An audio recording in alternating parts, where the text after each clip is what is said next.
Hello बच्चों, हमने इसके पहले एपिसोड में अपने पार्ट में पढ़ा है fundamental unit and derived unit. मैं मीनाक्षी आप लोगों को आगे बताने जा रही हूँ system of unit. System of unit क्या होता है? स्टार्ट।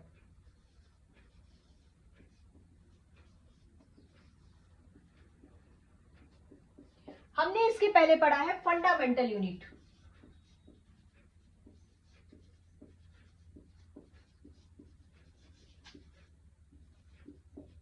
और हमने सेकंड पढ़ा था derived unit.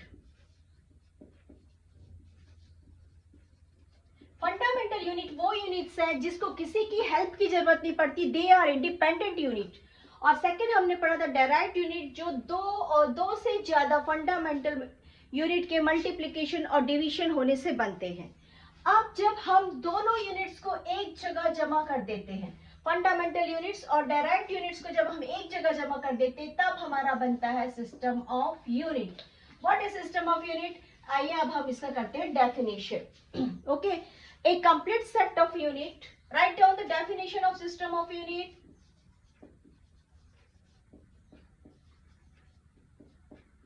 A complete set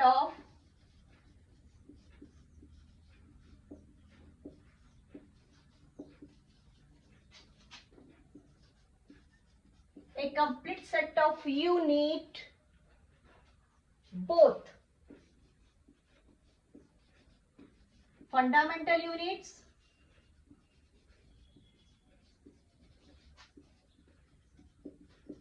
and derived unit.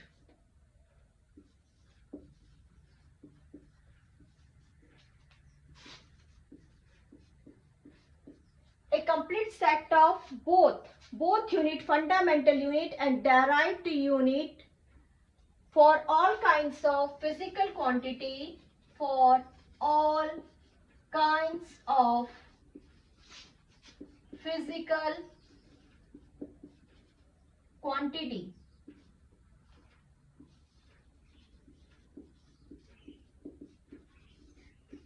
Are known as system of unit.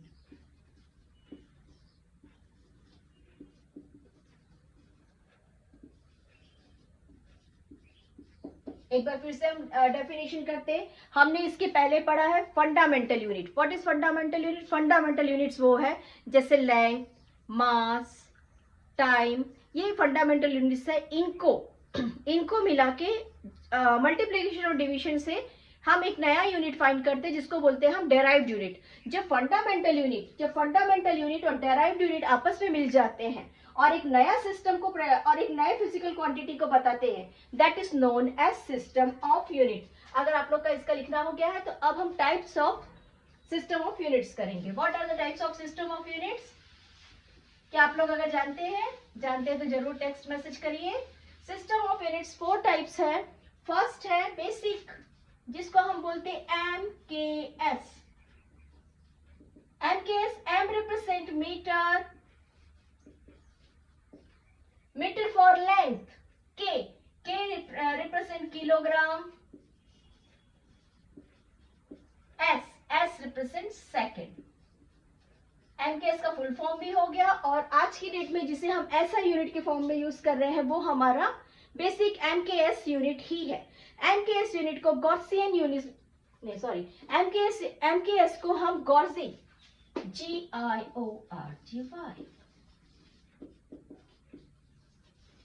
गॉर्जी system भी कहते हैं। इसमें हमारे यूनिट्स जो होते हैं वो मीटर, किलोग्राम और सेकंड होते हैं। हमको अभी इससे ज्यादा डिटेल्स में पढ़ना नहीं है, हमको ऐसा यूनिट्स के बारे में थोड़ा डिटेल में पढ़ना है। ओके, राइट डाउन करिए, दिस इज MKS। MKS के बाद हमारा सेकंड आता है CGS।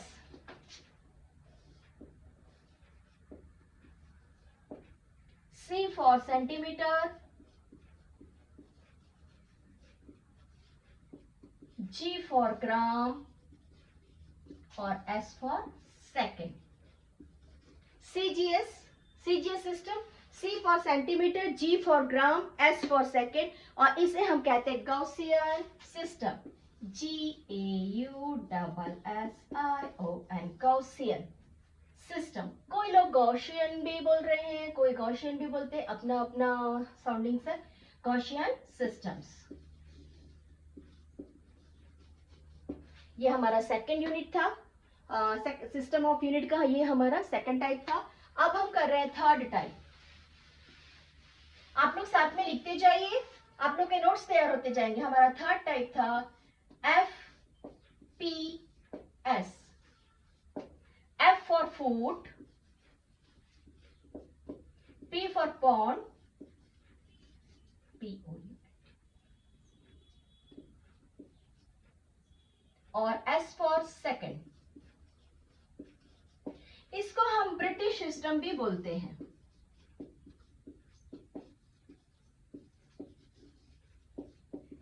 एक दो बार JEE में एक बार और नीट में एक बार इसको पूछा गया है। FPS में फोर्स की यूनिट क्या है? FPS में फोर्स की यूनिट क्या है? FPS में फोर्स की यूनिट है पाउंडर।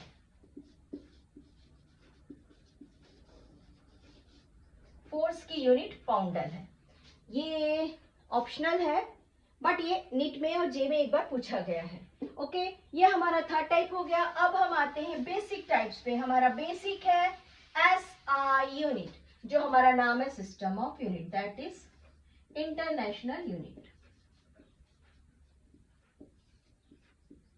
अब हम इसका डेफिनेशन, इसके convention, how to use SI unit, ये सारी चीजों को करेंगे। अब हम SI सिस्टम के सारे डिटेल्स स्टार्ट कर रहे हैं। SI system is known as international, is known as international system of unit.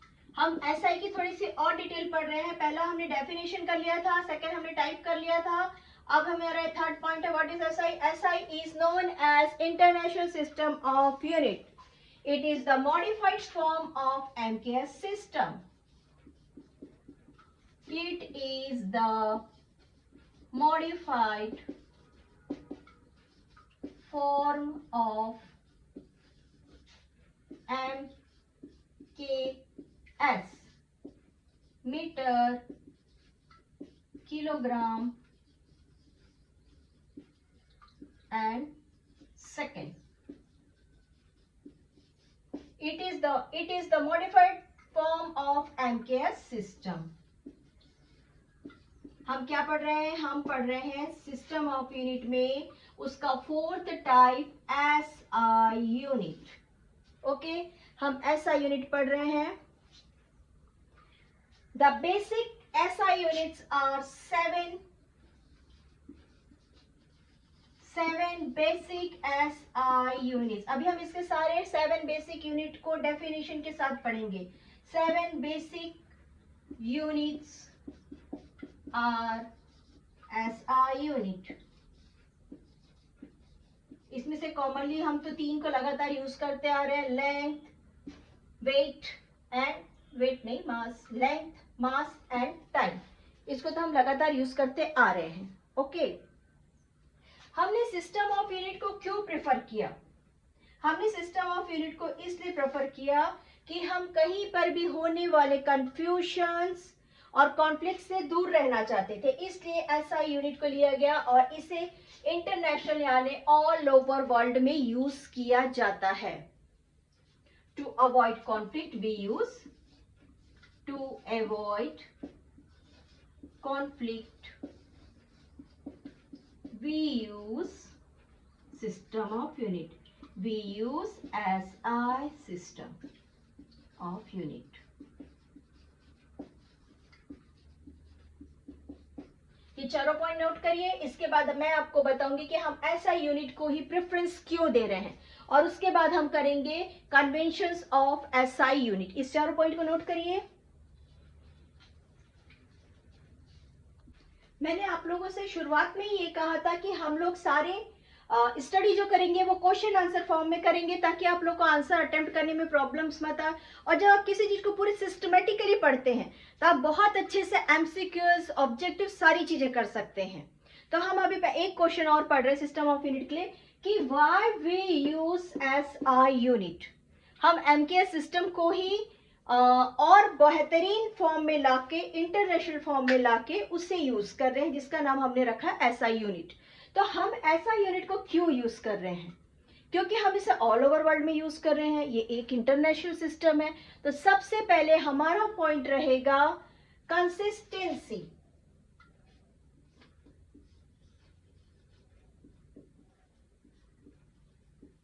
What is the meaning of consistency? Consistency का मीनिंग है एक जैसा, एक समान, सारी दुनिया में, सारे विश्व में, यूनिवर्स में, स्पेस में इसकी कंसिस्टेंसी हमेशा एक जैसी रहेगी। ओके, तो हम कर रहे हैं कंसिस्टेंसी। हमारा फर्स्ट पॉइंट है consistency. It helps ensure that measurement, it helps that,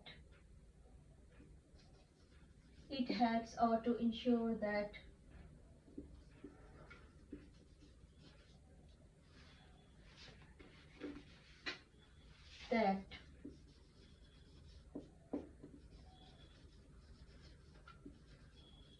हम किसको मेजरमेंट कर रहे हैं? हम मेजरमेंट कर रहे हैं फिजिकल क्वांटिटीज को। It helps ensure that measurement are consistent,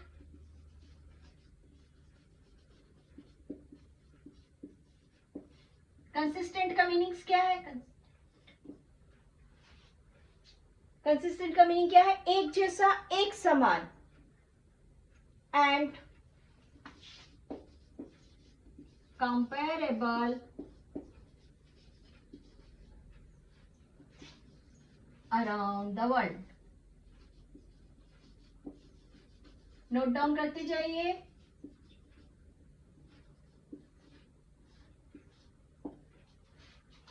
first properties क्या है ऐसा यूनिट की? It's consistency. हमारी सेकेंड प्रॉपर्टी,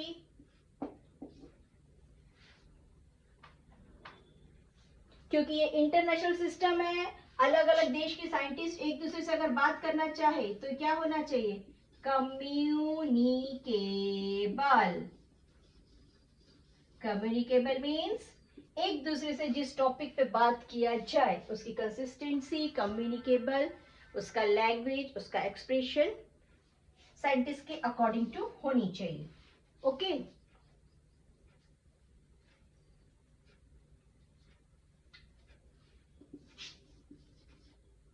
make easier.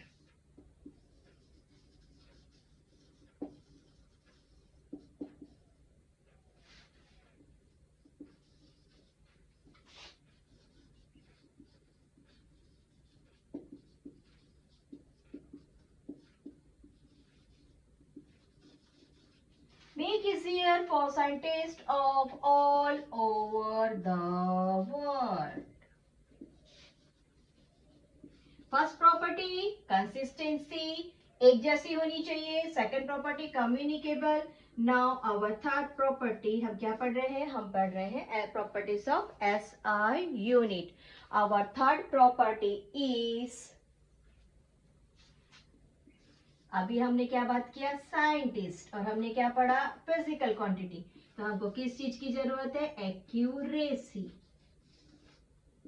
जब हम 7 फंडामेंटल यूनिट्स की डेफिनेशंस पढ़ेंगे कि इसे हमने किस तरीके से एक्सेप्ट किया है, अडॉप्ट किया है, किस कंडीशंस में, किस क्वांटिटीज में, किस किस ऑब्जेक्ट को, मैटर को यूज करके किया है, तब हमको सारी चीजें समझ में आने लगेगी कि कंसिस्टेंसी, कम्युनिकेबल, एक्यूरेसी, ये सारी चीजें क्यों जरूरी है। Okay,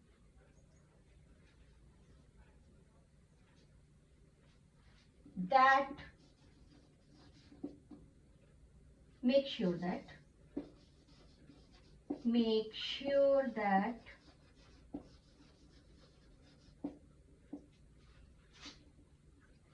SI unit is accurate. Accurate, it means perfect. कहीं पर भी एक डेसिमल का भी चेंजेस नहीं आना चाहिए, एक जीरो का भी चेंजेस नहीं आना चाहिए। हमारी SI यूनिट एक्यूरेसी होनी चाहिए, जिससे हमारे साइंटिस्ट को किसी भी प्रैक्टिकल्स के लिए प्रॉब्लम मत हो, उसमें कंसिस्टेंसी होनी चाहिए, वो कम्युनिकेबल होना चाहिए, वो एक्यूरेट होना चाहिए। हम बात करें SI unit of physical quantity. Now our fourth point, अगर हम किसी चीज को लेते हैं तो उस पर हमारा ट्रस्ट भी होना चाहिए। सपोज मैंने एक छोटा सा स्केल लिया और मैंने यहाँ से यहाँ तक के 1 सेंटीमीटर लिया। हो सकता है ये 1 सेंटीमीटर किसी और स्केल में इतना बड़ा हो, तो हमको इस बात पे ट्रस्ट रखना है कि हमको जो SI यूनिट दिया है वो एक स्टैंडर्ड और ट्रस्टेबल यूनिट रहेगा, दैट इज ट्रस्टेबल। अब हम पढ़ रहे हैं इसका 5th point, why we use SI unit. हम SI यूनिट क्यों यूज कर रहे हैं? SI यूनिट MKS सिस्टम का डेवलप फॉर्म है और इसमें कंसिस्टेंसी होनी चाहिए, कम्युनिकेबल होना चाहिए, एक्यूरेसी होनी चाहिए और इस पे हमको ट्रस्ट बनाए रखना है। लास्ट पॉइंट, क्या हम सिर्फ साइंटिस्ट ही, क्या और दूसरे साइंटिस्ट ही यूज करेंगे? EASY, इजी टू यूज, यानी कि इसे कोई एक जनरल व्यक्ति, हम जैसे लोग इजीली यूज कर सके। जैसे कि अभी मैंने एक एग्जांपल दिया, मुझे अगर किसी स्केल में 6 इंच लेना है तो मैं इस स्केल को टच करूंगी। अगर मुझे यहाँ से यहाँ तक के 2 सेंटीमीटर लेना है तो मैं स्केल पे ट्रस्ट करूंगी और इसे इजीली यूज कर सकती हूँ, that means easy to use. ये रहा हमारा question, why we use SI unit. Write down.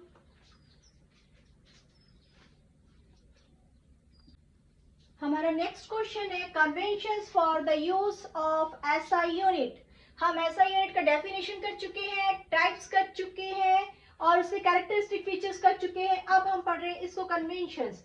Conventions में हम इसे किस तरीके से इस यूनिट को यूज करेंगे, इसके लिखने का पैटर्न क्या होगा, इसको रिप्रेजेंट करने का पैटर्न क्या होगा।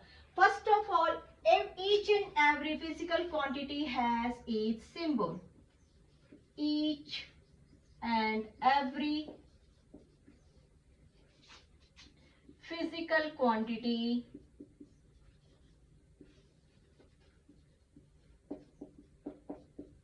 should represent by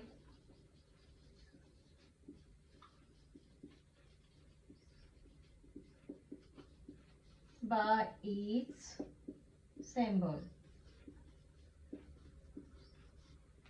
that is length equals to, what is the symbol of length? Meter time second mass kg.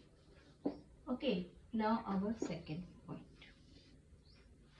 First point note down किया आप लोगों ने कि हमको किसी भी फिजिकल क्वांटिटी को लिखने के लिए एक सिंबल की जरूरत है और हम सिंबल को अब कैसे लिखेंगे ये हम आगे के पॉइंट्स में नोट करते हैं। ओके, हमारा सेकंड पॉइंट रहेगा कि जब हम किसी को जानते हैं कि ये मीटर है, सपोज ये हमारे पास मीटर है, इसको नोट अभी लिखिए मत।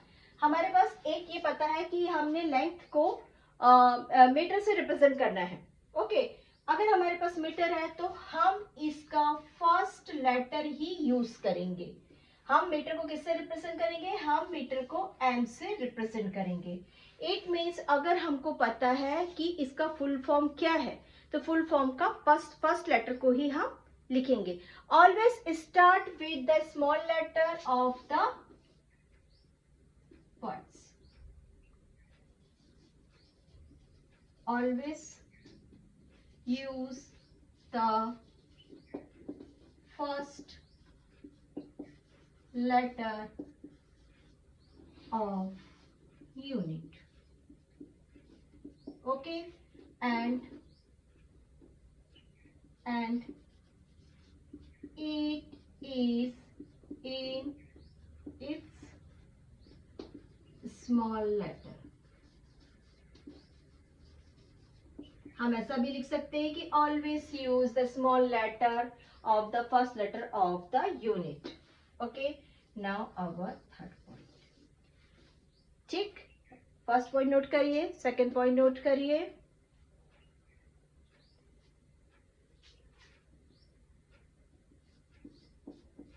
never use capital letter if we use Newton. Newton किसका यूनिट है? न्यूटन फोर्स का यूनिट है. इफ वी यूज न्यूटन, तो हमको न्यूटन के लिए एन कैपिटल नहीं लिखना है क्योंकि एक साइंटिस्ट का नाम है. जनरली साइंटिस्ट को रिस्पेक्ट देने के लिए कैपिटल एन यूज किया जाता है, बट हमको जब न्यूटन लिखना हो तो हम इसे लिखेंगे NEWTON, न्यूटन एन एन. हमारा फोर्थ पॉइंट है नो प्लूरल फॉर्म.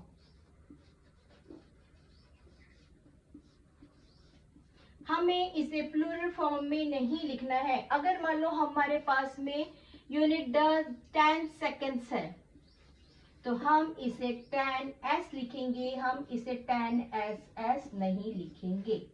हम इसे 10 सेकेंड के लिए 10s लिखेंगे.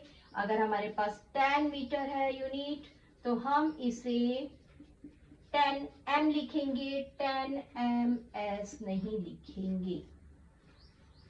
ओके,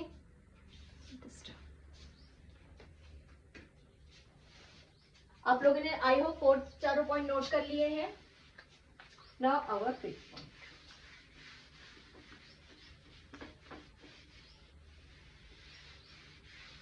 आई होप आप लोग को पढ़ने में मजा आ रहा होगा, क्योंकि एक्चुअली आप लोगों को आंसर फॉर्म में मिल रहा है, तो डायरेक्ट ही आप लोगों को बुक के पीछे बहुत ज़्यादा भागने की जरूरत नहीं है. आपको किसी गाइड, किसी नोट्स के पीछे भागने की जरूरत नहीं. बहुत इजीली आप लोग इसी आंसर को अटेम्प्ट करिए, काफ़ी अच्छे मार्क्स मिलेंगे आप लोग को. इवन अगर टीचर इस आंसर्स को कंसीडर काफ़ी अच्छे से करती है कि भाई इन्होंने सारे फॉर्म्स लिखे, तो आपको तो फुल मार्क्स मिलना ही मिलना है. Okay, now our fifth point. Can you say, आप लोग बता सकते हैं हमारा पांचवा पॉइंट अभी क्या होना चाहिए? हमने मीटर के बारे में पढ़ लिया कि हमको स्मॉल लेटर यूज करना है. हमने फिर पढ़ लिया कैपिटल लेटर यूज नहीं करना है. फिर हमने पढ़ लिया इसका प्लूरल फॉर्म नहीं होना चाहिए. फिर अभी हमको क्या लिखना है? हम कभी भी अगर हमारा यूनिट स्पीड ले लें. ओके, अगर हम लेते हैं स्पीड में हमारा यूनिट क्या है? स्पीड में हमारा सबसे पहले हम इसका डेफिनेशन कर ले, फॉर्मूला कर लेते हैं, distance upon time. That means metre upon second. हमको इसे मीटर अपॉन सेकेंड फॉर्म में नहीं लिखना है. हमारा एसआई यूनिट का फिफ्थ सिस्टम हमसे ये कहता है कि आपके डिनोमिनेटर में जो यूनिट है और उसकी जो क्वांटिटी या उसके जो एक्सपोनेंट्स है वो आपके न्यूमरेटर में नेगेटिव फॉर्म में चले जाएंगे. Then what is the unit of speed? Speed की यूनिट है metre second raise to power -1. Okay, ये हमारा फिफ्थ पॉइंट है.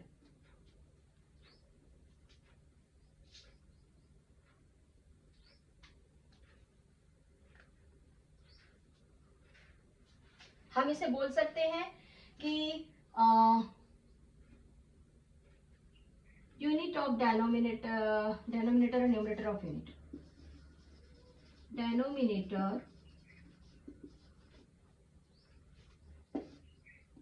numerator of unit should not written in ratio form.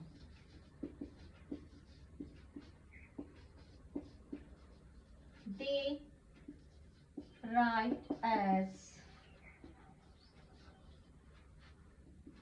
exponential form.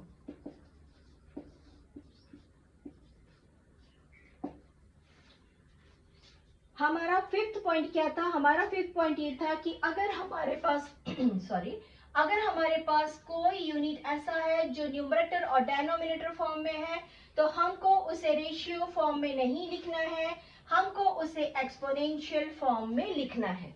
This is our fifth point. Now come to our sixth point. आप लोगों को समझ में आ रहा है?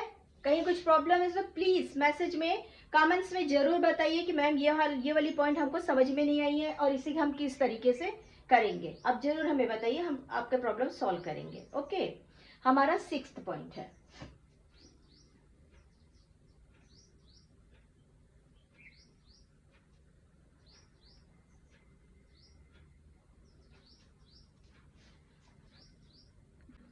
सिक्स पॉइंट है कि अगर हमारे पास SI यूनिट, मैं यहाँ पे कैपेसिटी यूज कर रही हूँ, कैपेसिटी, हमारा सिक्स पॉइंट ये कहता है कि अगर हमारे पास कोई SI यूनिट कॉम्बिनेशंस में है, हमारे पास ऊपर है joule upon kilogram dot kelvin. Okay, अभी मैंने आप लोग को इसके पहले एक पॉइंट में बताया है कि हमारे पास जो डेनोमिनेटर्स है ये ऊपर एक्सपोनेंशियल फॉर्म में लिखे जाएंगे, और यहाँ पर एक चीज और लिखा जाएगा कि यहाँ पे कंप्लीट जूल नहीं लिखा जाएगा। तो हमारा सिक्स पॉइंट ये कहता है कि जब हमारे पास मोर देन 2 यूनिट्स है, जब हमारे पास मोर देन 2 यूनिट्स है, तो हमें किसी भी यूनिट को फुल फॉर्म में नहीं लिखना है। सेकेंड थिंग, हमारे यूनिट ऊपर एक्सपोनेंशियल में चले जाएंगे। तो हम कैपेसिटी का यूनिट ऐसे लिखते हैं, capacity equals to joule kilogram raise to power -1 kelvin raise to power -1। Okay, ये था हमारा सिक्स्थ पॉइंट कि अगर कॉम्बिनेशन में यूनिट्स है हमारे, अगर हमारे कॉम्बिनेशन में यूनिट्स है तो हम उसे इस फॉर्म में लिखेंगे। Now our seventh point.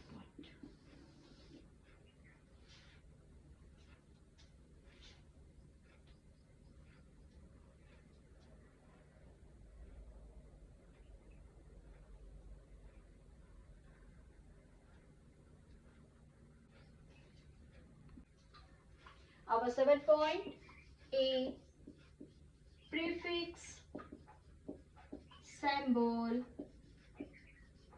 is used before our SI unit। अगर हमारे पास एक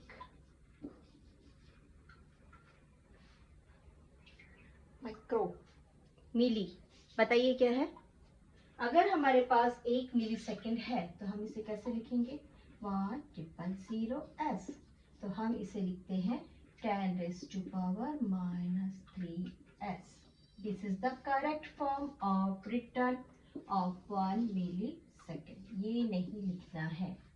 मैंने क्या बोला आपसे, a prefix symbol is used, a prefix symbol is used before our SI unit. Okay, तो ये हमारा 7th पॉइंट था। Now our 8th point, conventions of unit. मैंने क्वेश्चन मिटा दिया है। अब हमारा लास्ट पॉइंट क्या है, 8th पॉइंट। हमको हमारा क्वेश्चन क्या था, conventions of SI unit. Okay, जब हम स्पीड का फॉर्मूला कर रहे थे, speed equals to metre upon second, ठीक, हमने इसे लिखा था मीटर सेकेंड -1। अब हमारा 8th पॉइंट क्या कहता है, हम इसे ऐसे नहीं लिख सकते, हमको बीच में एक हाइफन यूज करना पड़ेगा। That is our 8th point. क्या है हमारा 8th पॉइंट, यूज बोले या गिव स्पेस और hyphen between the two unit, either they multiplied or they divide, either they multiply or divide।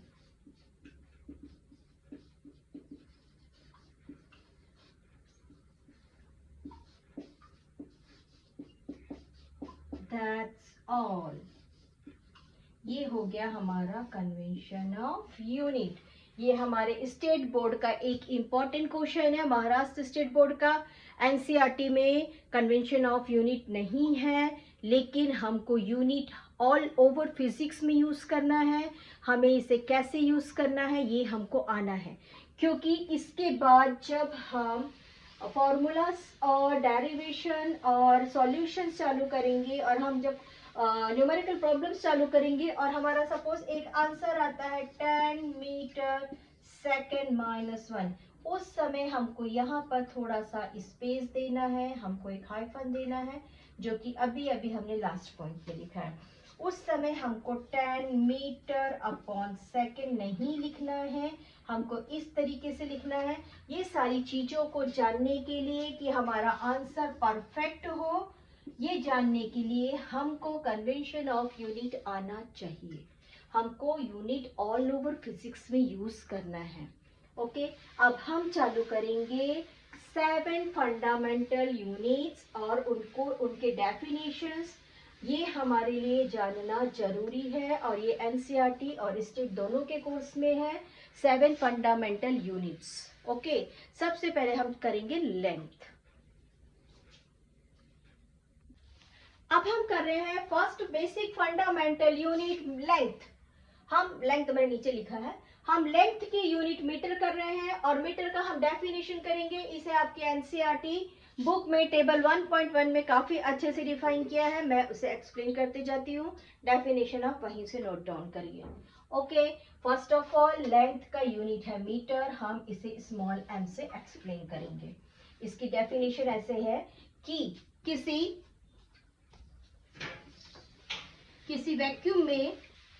किसी वैक्यूम में जब हम किसी लाइट को एमिट करते हैं, हमने एक वैक्यूम में जब किसी लाइट को एमिट किया तो उस लाइट की जो स्पीड है, उस लाइट के स्पीड को हम instantaneous 1 second that is in the form of caesium, उस इंस्टेंटेनियस सेकेंड में उसकी स्पीड थी 1/299792458, जहां पे हमारा लेंथ का यूनिट था metre second -1। Metre is represented by 1। What is 1 metre? 1 metre is the speed of light in 1 cesium time interval. Again, what is meter? What is the definition of meter? 1 meter is the speed of light covered in 1 cesium in the given time interval. Now there is definition defined by taking the fixed numerical value of speed of light in vacuum, that is equal to be the during of time interval of 1/299792458 meter upon second of a second in a where the second is in the cesium time interval. Okay, write down. Doing the definition of mass. हम ये कैसे तय करते हैं कि हमने एक बाट लिया है और वो 1 kg का है, तो इसके लिए क्या करते हैं, सबसे पहले हमने पढ़ लिया ऐसा यूनिट क्या होना चाहिए। ऐसा यूनिट एक जैसा होनी चाहिए, कंसिस्टेंसी उसकी यूनिफॉर्म होनी चाहिए। तो उस समय क्या होता है कि हमारे पास एक इंटरनेशनल ब्यूरो ऑफ वेट है, जहां पर हम पर्टिकुलर एक वेट के इक्वल्स टू वहां कुछ रखना होता है, वहां कुछ एक प्रॉपर मेजरमेंट होना चाहिए।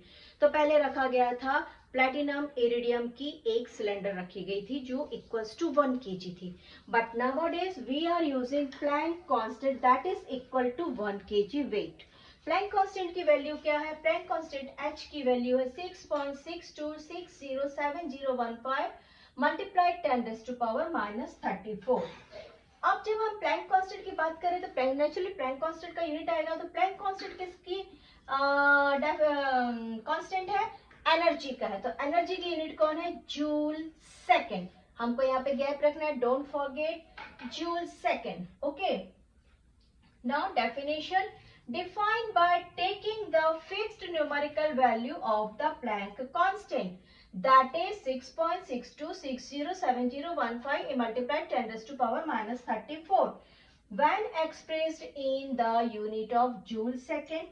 जब हम प्लैंक कांस्टेंट को जूल सेकेंड में एक्सप्लेन कर रहे हैं, हम जूल को, एनर्जी को थोड़ा सा और ब्रोकन करते हैं, that is kilogram metre square, that is kilogram meter square second when where is the meter and the second। अच्छा, अब हम यहाँ पे क्या करते हैं कि मीटर हमारा क्या है? यूनिट ऑफ लेंथ है, और ये सेकंड क्या है? यूनिट ऑफ टाइम है, जिसको हम equals to and delta frequency of CCM में लेते हैं। यहाँ पे एक चीज और नोटिस करेंगे हम, जूल की यूनिट है kilogram metre square upon second, इसको हम इस फॉर्म में लिख सकते हैं। इट मीन्स हमारा 1 kg कितना हो जाएगा, हमारा 1 kg क्या हो गया, हमारा 1 kg जो है डायरेक्टली और इनडायरेक्टली मीटर और सेकंड के टर्म्स में लिखा जा रहा है। Since meter and second defined in the term of speed of light in vacuum and cesium interval, therefore kg is also defined in the term of the speed of light, vacuum and mass. इसको इसकी जो definition है आप NCERT 1.1 table से note करिए। अगर इसको explanation में कहीं पे डाउट हो रहा है तो प्लीज कमेंट करके जरूर बताइए, मैं उसे दोबारा आपको एक्सप्लेन करूंगी। Now we are doing time. Now we are doing our third fundamental unit time. Time का यूनिट है second. Fundamental quantity time, time का यूनिट है सेकेंड। सेकेंड को हम एस सिंबल से रिप्रेजेंट करते हैं। इसके लिए हम लोगों ने सीसियम के एटम्स लिए हैं जिनके ट्रांजिशन के बेस पे हमने 1 सेकेंड क्या होता है इसे सेट किया। हमने क्या सेट किया है, 1 सेकेंड किसे कहते हैं। 1 second was defined as to be equal to the duration. किस चीज का ड्यूरेशन नोट करिए, is equal to the duration of, ये वैल्यू को अभी हम अलग रखते हैं, duration of the vibration corresponding to the transition between two hyperfine level. Two hyperfine level, जब हम एटम्स के क्वांटम थ्योरीज में आएंगे और हम एटम्स को पढ़ना चालू करेंगे तब हमको पता चलेगा कि एटम्स में जो इलेक्ट्रॉन प्रोटॉन्स के जो मूवमेंट्स होते हैं, उनके जो सब शेल होते हैं, उसमें हाइपर लेवल्स को हम रीड करेंगे। इसके जो हाइपर लेवल्स, दो लेवल में, किसी दो लेवल के बीच में इस एटम का movements, transition, vibration, duration is known as the at the ground state is known as the 1 second. Now write down the definition. 1 second was defined as to be equal to the duration of 9, 192, 631, 770. Vibration. How many times? This times vibration corresponding to the transition between the hyperfine level of cesium atom in the ground state. किसी एक ground state में caesium atom के दो subshell के बीच में transition के समय पे जो वाइब्रेशन होता है वो वाइब्रेशन इक्वल्स टू 9, 192, 631, 770 के इक्वल होता है। That is known as 1 second cesium 133 atom. Okay, now we are doing mole. Mole is the amount counting for the matter. इसके पहले हम मोल को जब पढ़े थे 9th और 10th में, तब हम इसे कार्बन से भी पढ़े थे। कुछ याद आया आप लोग को? 1/12 पार्ट्स किलोग्राम, 0.012 किलोग्राम, ये हमारा ओल्ड कॉन्सेप्ट था। अभी हमारा लेटेस्ट कॉन्सेप्ट है mole use Avogadro number to be 6.022140076 multiplied 10⁻23. What does it mean? It means 1 mole is equals to this amount of molecules. जब इतने सारे मॉलिक्यूल्स एक जगह पर में वेट किए जाएंगे वो 1 मोल के इक्वल्स टू होगा। 1 मोल इक्वल्स टू एवोगाड्रो नंबर। ये आप लोग को याद आया? 9th में था, 10th में था? 9th में था। ओके, किसको मेजर किए थे? रिमाइंड करिए।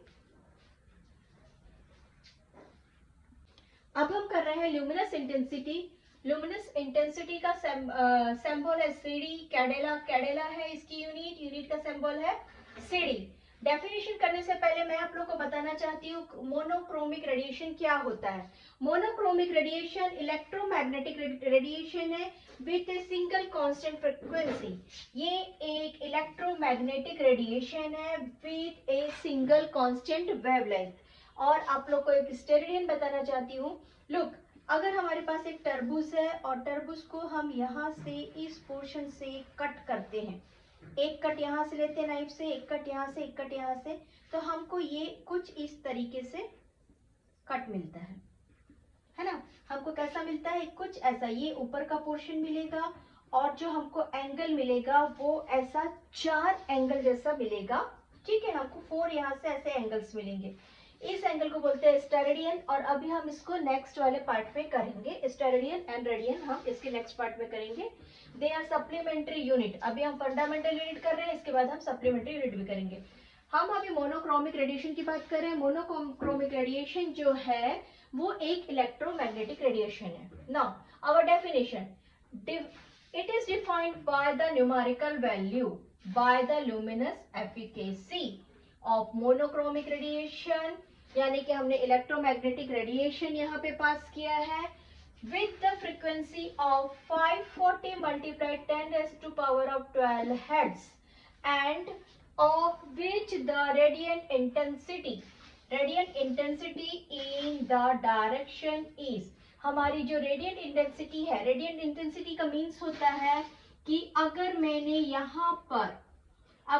यहाँ पर लाइट रखा है और इस पोर्शन से मेरी लाइट बाहर की तरफ एमिट हो रही है, तो वो यहाँ पर एक एंगल तैयार करेगी। ये एंगल 4 साइड्स से मिलकर बना होगा।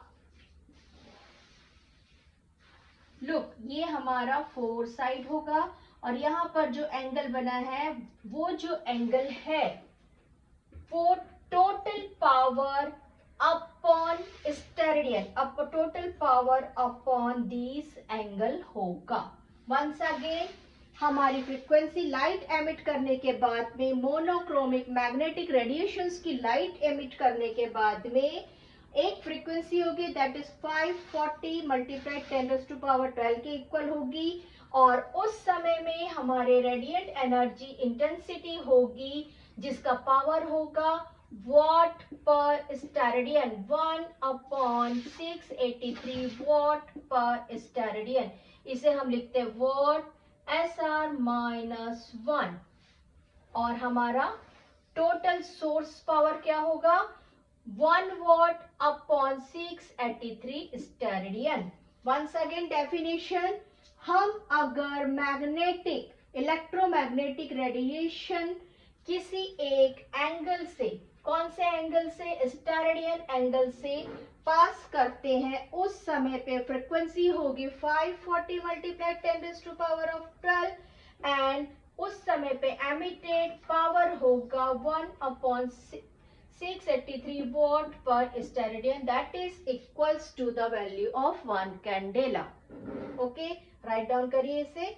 हम नेक्स्ट एपिसोड में स्टेरेडियन रेडियन भी पढ़ेंगे। अभी हमारे 2 फंडामेंटल यूनिट्स और बचे।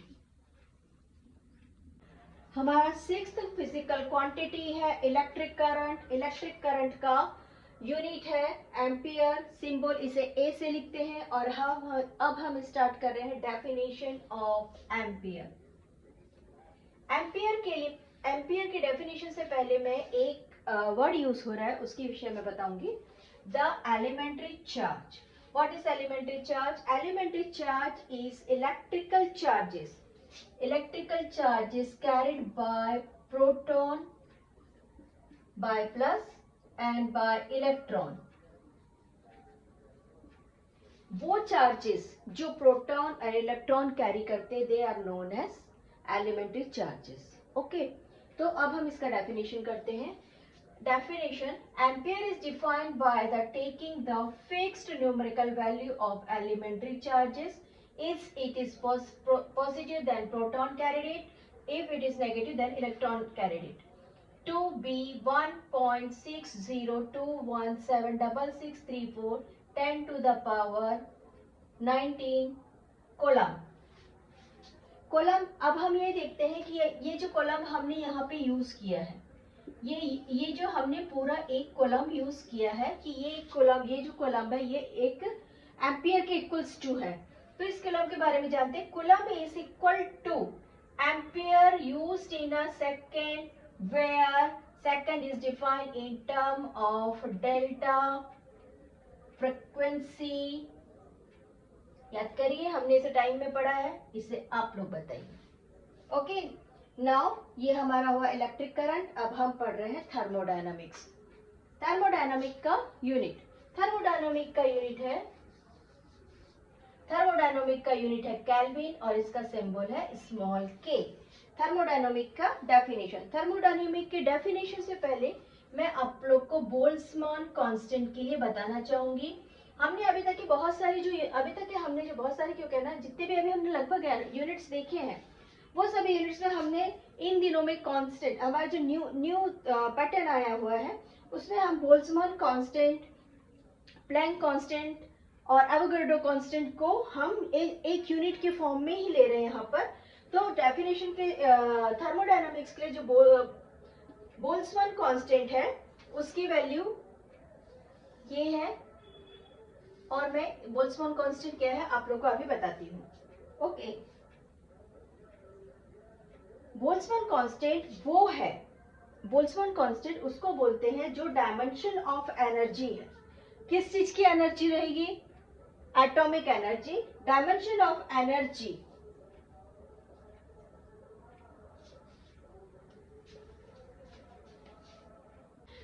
हमारा 7th टॉपिक है थर्मोडायनामिक टेम्परेचर। थर्मोडायनामिक टेम्परेचर का यूनिट केल्विन है और इसका सिंबल के है। हम अब थर्मोडायनामिक में केल्विन का डेफिनेशन करेंगे। The kelvin is defined by taking a fixed numerical value of Boltzmann constant के इक्वल्स टू, बोल्ट्जमान कांस्टेंट की वैल्यू है 1.380649 multiplied by 10⁻23 joule kelvin -1। Okay, अब हम ये जानना चाहेंगे कि बोल्ट्जमान कांस्टेंट होता क्या है। बोल्ट्जमान कांस्टेंट वो कांस्टेंट है, वो डायमेंशन ऑफ एनर्जी है जिसमें पर डिग्री ऑफ टेम्परेचर जूल पर केल्विन, जूल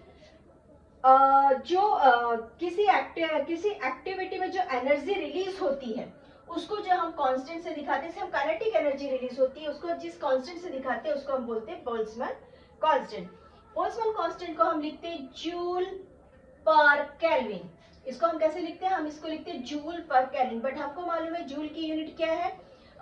जूल की यूनिट है किलोग्राम मीटर -2 सेकेंड -2 केल्विन -2, ये माइनस नहीं है, kilogram metre square second -2 kelvin -1। As usual kilogram को हम इसके पहले किस में एक्सप्लेन किए थे?